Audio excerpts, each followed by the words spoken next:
course, one can certainly give first place to the patterns here, because there is an entire library. Representatives from the Congo are exhibited in the Holland Pavilion. There, sculptures made of clay are displayed, along with a house built by an immigrant who worked for a company that dealt with asbestos. Hello, friends. We are back in Venice and once again at the Biennale. This time it is the Biennale of Contemporary Art because, as you remember, Biennale means once every 2 years. And in 1 year, there is an architectural Biennale. We attended it last year. Be sure to check out this edition. It was very interesting. Today, we will explore what is primarily presented in the national pavilions, reflecting the main theme of this edition, which is called Foreigners Everywhere.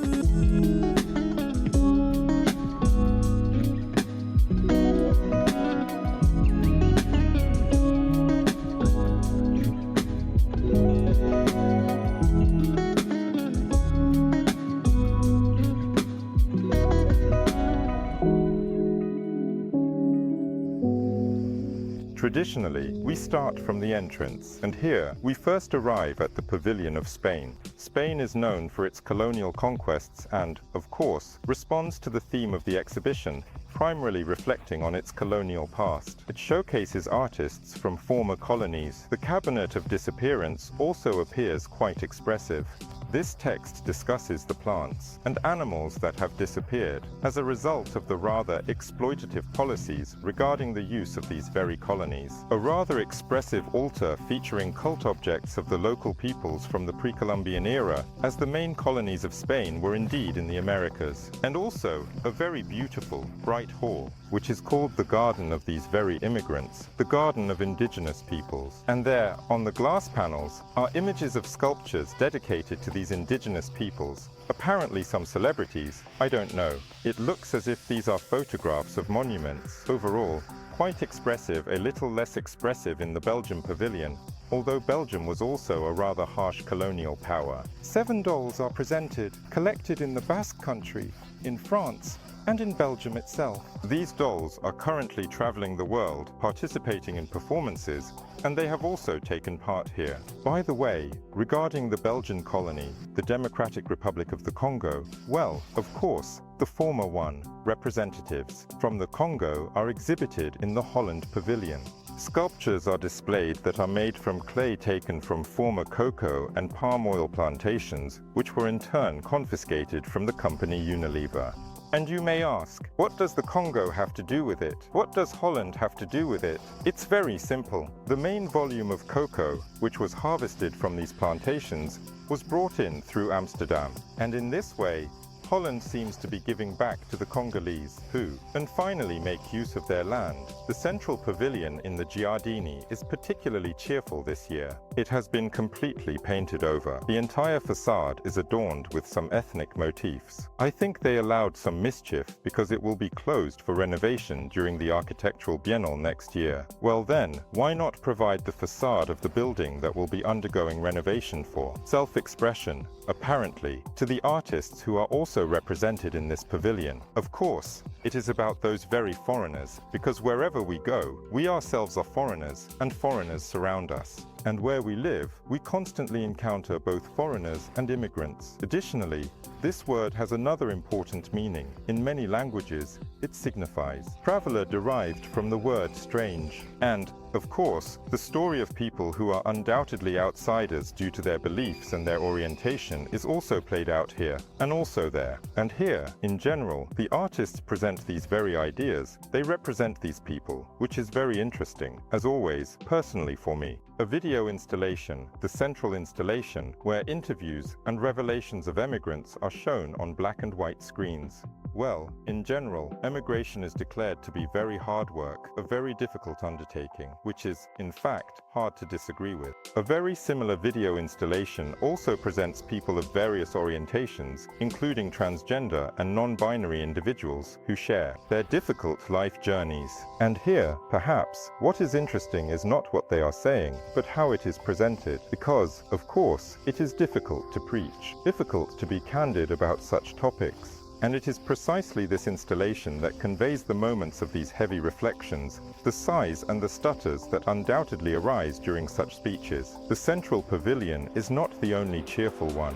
The Pavilion of the United States is also exceptionally vibrant this time. It has been designed in a strikingly colorful manner by Jeffrey Gibson, who is a representative of the indigenous peoples of the United States. That is, he is from the Cherokee Indians, and he knows exactly how it feels to be a foreigner in his own country. Moreover, he is also a Kerr, and in general, he feels like a foreigner or an outsider in this sense. However, everything is very bright and amusing, both the sculptures and some, I don't even know if you can call it painting, but some pictures that resemble more of an applique. All of this is very cheerful, just like the lively music. By the way, there is also some cheerful music in another pavilion. The Hungarian pavilion features techno-zen. There, accordingly, the artworks are inspired by this subculture.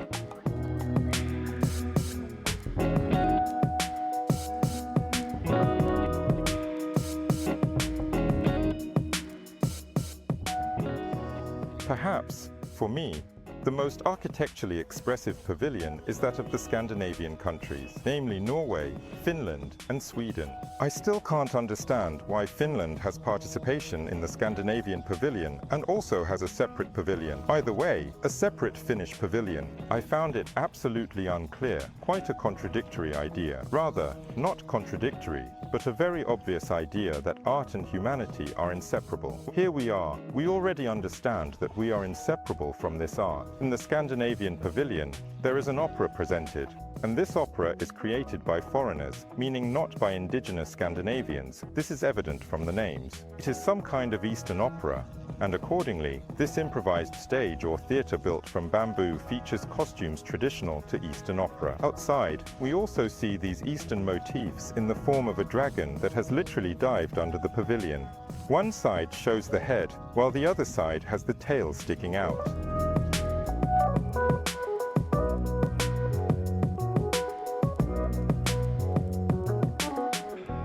For now, we will place the French pavilion in first position in terms of decorative elements. It's all quite unclear, but very decorative and, overall, somewhat interesting. The British pavilion currently holds first place again for the most original exhibition, as it features acoustic installations.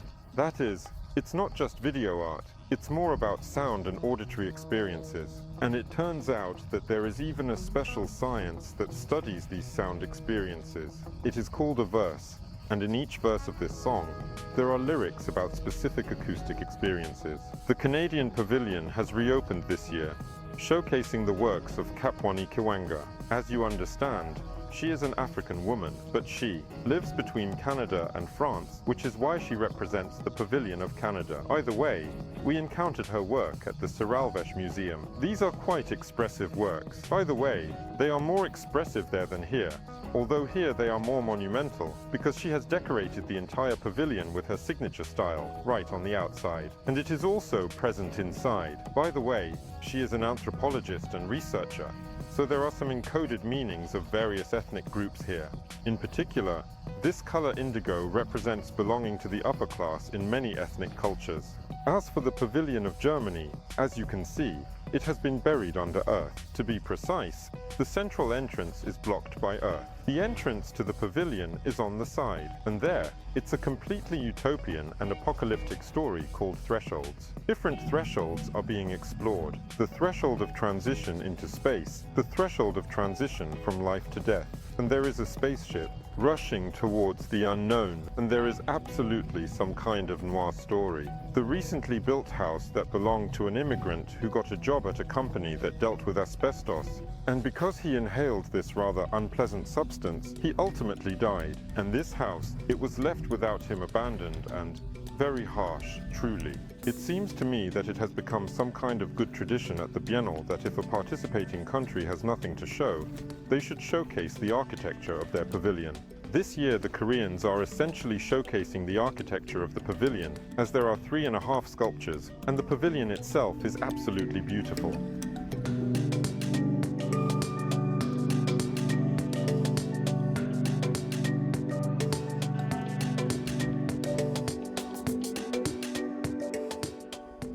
The Japanese pavilion features quite amusing installations, I would say, even somewhat childlike. By the way, I find such things fascinating. In general, these installations are alive in a certain sense, of course. That is to say, they change depending on the changes in the surrounding environment. Apparently, it's the humidity and temperature. It's very hot in Venice today, and everything is literally moving. Something is dripping somewhere, something is connecting with something else, and something is switching in some way. In general, both sound and light and water are all present. Everything seems to be moving in some way. It's amusing. I would even say so. Either way, there is another discovery. This year, in addition to the Canadian pavilion, the Czechoslovak pavilion has reopened. Czechoslovakia tells an absolutely chilling story about how, in 1954, a giraffe first arrived at Prague Zoo, where it survived for only 2 years before being sent to the National Museum, where it was gutted.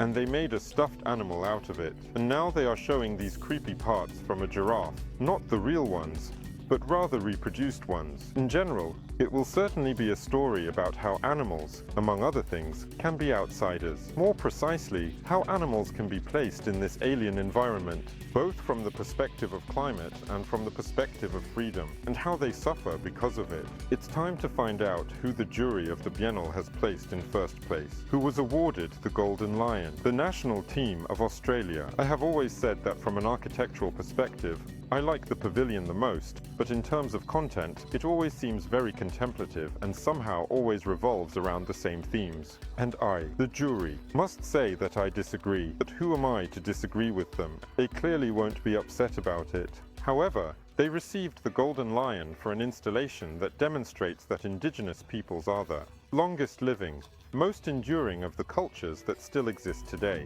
There on those black walls, genealogical trees of those very aborigines are drawn in chalk, and in the middle, such a hovering surface above the black water's surface, it is excerpts from silver books, where the deaths of imprisoned Aboriginal people were recorded, which shows that they were treated absolutely unjustly. In first place for ambition is the Uruguayan artist who decided to engage in a dialogue with Tintoretto and reproduced his Paradise, the original of which, by the way, is kept in Madrid at the Thyssen-Bornemisza Museum. He recreated it using some rags. To emphasize the fragility of the artist's talent and soul, he also dragged along a piece of wall from his art studio for some reason.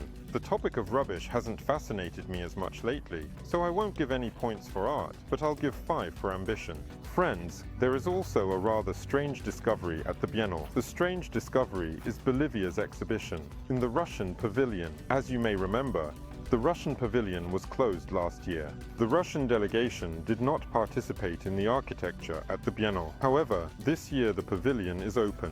But there is some Indian theme from Bolivia on display, so foreigners are absolutely everywhere.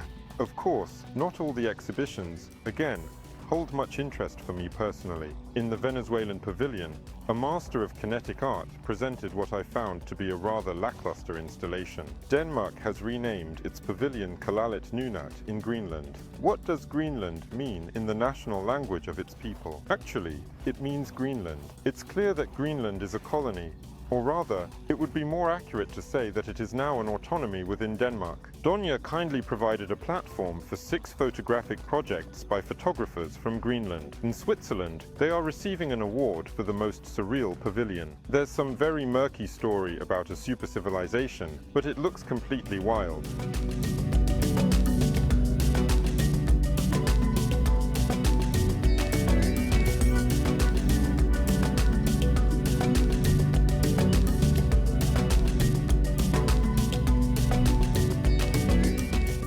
Of course, the Biennale this time was not without its grand and vibrant closures. If last year Israel indeed deliberately sealed off, quite literally, barricaded its pavilion as part of the concept and installation, this year they have actually closed their pavilion until all hostages are released and hostilities cease. In the Gaza Strip, peace will not come in general. The winner of the last architectural Biennale, Brazil's pavilion, is showcasing Copaiba this time. Copaiba is not only a dance that you all probably know, but it is also the land that was used for growing certain crops, such as sweet potato, which is quite a typical crop for Brazil. And then they left it under steam, so to speak. And despite the fact that it seems somewhat exhausted, it is still possible to grow something there. Opeba also refers to little birds, colorful, beautiful, and there's some sort of rather opaque story behind this for me, at least. There's something to it.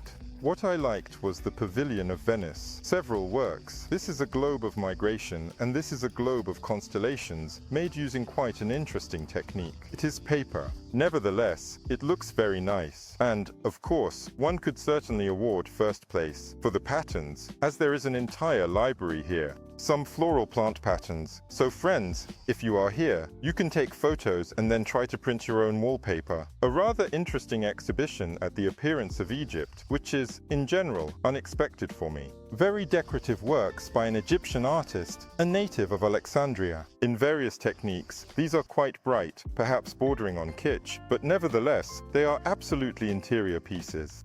The colonial legacy left by Europeans in the countries they once conquered is indeed also being explored in Great Serbia. Well, if the colonists have left, then brands continue to colonize these countries. And, in general, these stalls and attributes of some European culture can be found in absolutely any country. This makes it very difficult to identify which country it is. Despite the fact that the Russian delegation is not participating in this biennale, there are still artists of Russian origin present here. For example, in Austria's pavilion, there are several works by Anna Yumalieva on display. She is an emigrant, an artist who left back in the 1990s. A rather nostalgic installation of records that are cut into X-ray images. If you are old enough, you will remember that this was a common practice. They recorded jazz, rock, in general, things that were at least discouraged, if not outright banned. A very cool installation dedicated to the poses in which people sleep in train station waiting areas.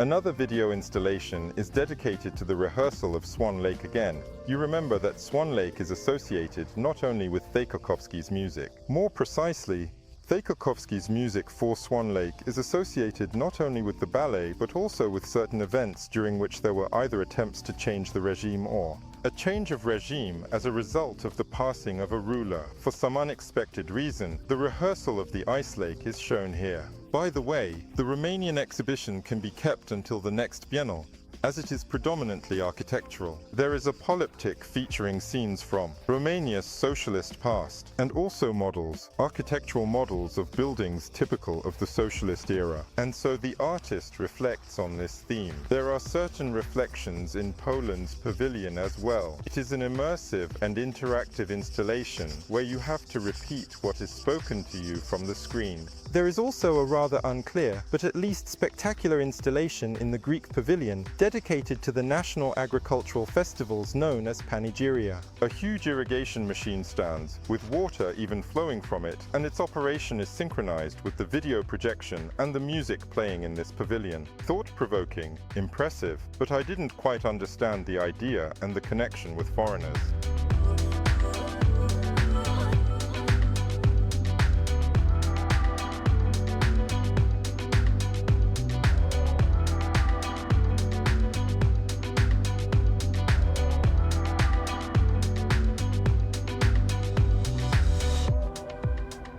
Friends, this time I managed to visit all the national pavilions in a truly amazing way, and accordingly, to show them to you. I think this deserves a big like.